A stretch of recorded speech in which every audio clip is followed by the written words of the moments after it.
Hey guys, we've had a few new calves the last couple days, so I thought I'd kind of go over basically what our calving protocol is like. What do we do when we have a new calf? And for the most part, this is about it.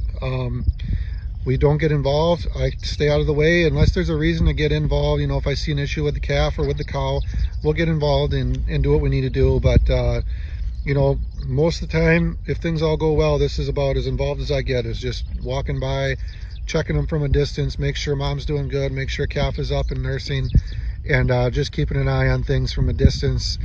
Mothering ability is a very important trait for our cows. It's probably one of the top 2 or 3 traits we look for in a cow.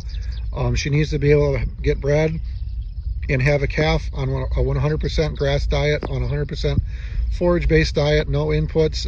They need to get bred and have a calf and raise a calf. And this is day 1. This little guy here was born probably about 12 hours ago. He's doing good. Vera here, she's our old grandma cow. She's 13 years old this spring. She's one of the cows I first started my herd with. She was actually a gift from my uncle, and she's got genes that trace back to my grandpa's beef cows way back in the 1980s, so that's kind of cool. She's always a good mom. There's not much to worry about with her. Some of the younger cows you got to keep an eye on, but I really have learned and observed the last few years especially that the more I get involved and stir things up, the more problems I create for the most part. Especially with the younger cows, I think it's very important to protect that bonding period with a new calf.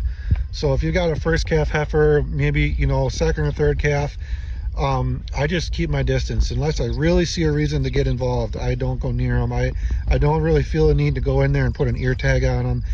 If things go well, I won't touch this calf until it's 9 or 10 months old.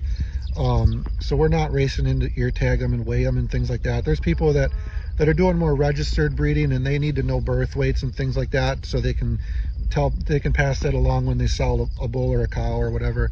We're not doing anything like that, so I don't need to get in there and handle them, and they don't need an ear tag at this point. The cows know whose calf is whose. You know, it's not like we have hundreds of calves, so I usually know whose calf is whose too, just by the looks, you know, especially like this one with these kind of pretty distinct markings on it. But yeah, this is about it. If I have to go in and get involved, I will, but this is about as involved as I get usually if things are going well. So calving season here on the farm, we're about halfway through, so it's always a fun time of year.